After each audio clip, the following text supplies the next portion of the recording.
The submarine ambush potential. Ms. Verma, what do you make of, this posturing, this kind of response that, look, everything is in place, there's no contamination?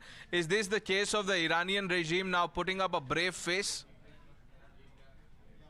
Something known as protecting one's own regime. So we know that, from the onset of the war, there are different stated goals by the United States that there may be a regime change operation also in the order. But I think I was following it till yesterday and then I slept, so I don't know what is the latest situation. But as far as I know, right now there are words that it's only the nuclear program which is on target as of now, and there is no regime change operation on the cards. But then we never know, because this is a regime which has never been known to be pro-US. I mean, why would not you use the position which the current regime is in? And already, we know that their proxies have been decimated. We can see that they have already lost a lot of face domestically. So I think this will be a great chance for the local Iranians to, again rise up in revolution. And we have been seeing that happening in the last 4-5 years. There have been so many revolutions against the regime, but there has never been that push, that moment where this has finally fallen. So I think I see a great hope that one thing that all the dictators, all the fascists always use is about the national security. They always use this card to hold on to their power. And now this whole thing, taking place in Iran, I think there will be a great reason for the local people to stand up and say that we don't want this, we don't want nuclear power. What nuclear power when we do not have the luxury of enjoying a normal life? I connected with the whole, palpable tension, anxiety and anger which is there in the local Iranian people. And this is the reason why we all saw during the strikes on Pakistan as well. They never came on the record and said that, we've been hurt or these many facilities of us have been struck. They were actually throwing a party. We could see them celebrating it. And I don't know what was the celebration for. So you have to see that no dictator wants to tell people that I have lost faith, and what the national security card has also failed. So that's how I interpreted it. Okay. You'll talk about the Pakistan, Iran, China narrative that's been talked about with Major Arya. But Pratibha, before that, quickly put things in perspective. You have a map that has a lot of detail. Yes, absolutely. We're speaking of the regime change in Iran. Israel has said that a regime change is not the end goal, but it could be a consequence of the attacks that Israel and United States are launching. But let's talk about why this is significant. For those who are joining us now, this is unprecedented. The United States has now officially entered the war between Israel and Iran, hitting 3 nuclear sites within Iran. So let's talk about why this is significant. Deep within Iran, about 100 to 350 kilometers from Tehran, these 3 sites have been hit by the United States. The most significant one being Fordow, which was about 250 to 300 feet underground. So this is a site which has over 2,000 centrifuges. Again, a site which is significant because this was underground. It also had any airstrike hitting capability, the counter as well being put in place by Iran in a mountainous region. So this had been a secret until 2009. It was only in 2009 that the world got to know about Fordow. Natanz is one of the bigger facilities within Iran, again an enrichment facility. Esfahan as well is a facility that houses a lot of scientists, and these are the 3 places that have been hit by the United States. Very, very significant, as the United States has said that all 3 sites have now been obliterated completely. Now let's take a look at why each of these sites are also significant as we speak about why this is a big setback for Iran's nuclear program and why this is a success for Israel as well as the United States. Fordow, as we've spoken about, is one facility that has a lot of myth around it, that has a lot of folklore around it.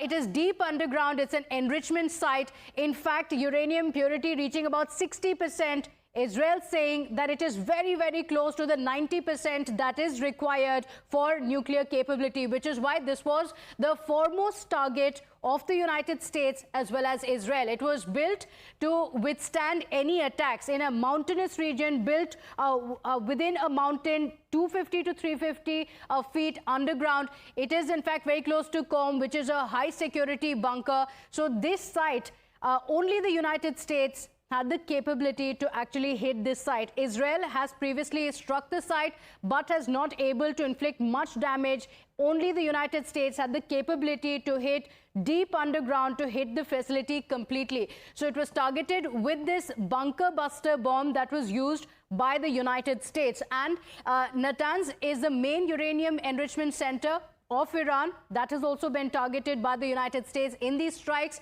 And this is one facility which has above as well as underground facilities. Again, underground facilities here, but also above. So these damages will be seen very clearly in the satellite images. We can't say the same about Fordow since it is underground, but satellite images will show the impact that these strikes have had in these facilities. It has 14,000 plus centrifuges. It houses 14,000 plus centrifuges, and the power unit as well as the assembly area has been hit in these strikes by the United States. So Natanz is another big setback for Iran, a nuclear facility that has been hit.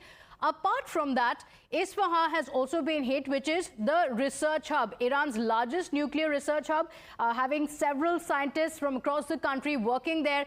Missile, fuel and centrifuge units are all housed in this particular facility, which is why it is very significant to Iran.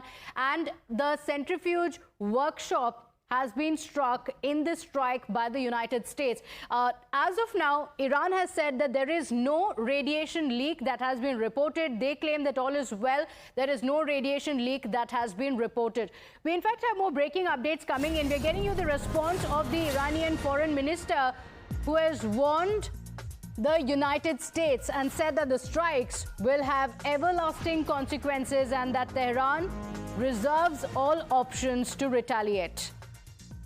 The United Nations, asking the United Nations to have a view on this. But Major Arya, before you joined our broadcast, we were discussing the role of the United Nations and how, over the years it has betrayed its mandate. It's an outdated organization that needs to be shut down, to say the least.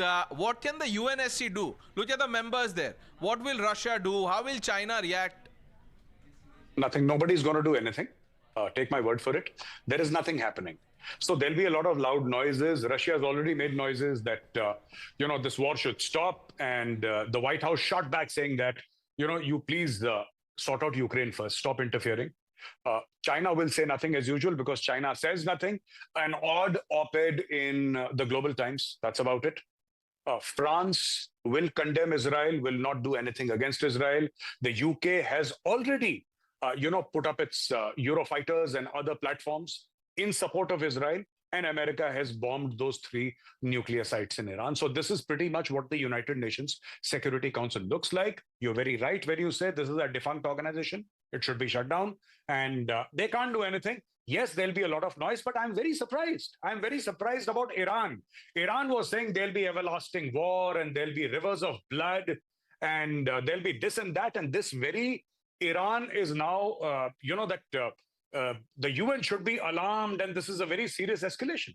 I'm very shocked. This is defensive language coming from Iran. I expected more from Iran, but it seems that this entire Islamist regime is a pack of cards, a little nudge, and it's falling apart. I expected much more. I expected more of a fight from Iran, given the statements that they've given that they'll throw the Jews into the sea and they'll obliterate Israel and they'll finish off America and death to the Satan, the little Satan, the great Satan, and all of that. They have been saying since 1979. What happened? Now they're saying that the United Nations must take note. What are the United Nations supposed to do? Fight your wars for you? No, you fight. I think Iran should fight. Iran should put up a better show. Iran is showing desperation now because the main power, 2 main powers of Iran, they have been hammered. Proxies and their nuclear platforms. Both of them have been hammered into submission, and now they are going to the United Nations. They never thought about the United Nations when these guys were launching Hamas and Hezbollah at Israel. They never thought of the United Nations then. Suddenly they are missing the United Nations. Major Arya, one quick question before I bring in Priyank Tripathi joining us live from Tel Aviv, where sirens are blaring. I can hear it in the background. Priyank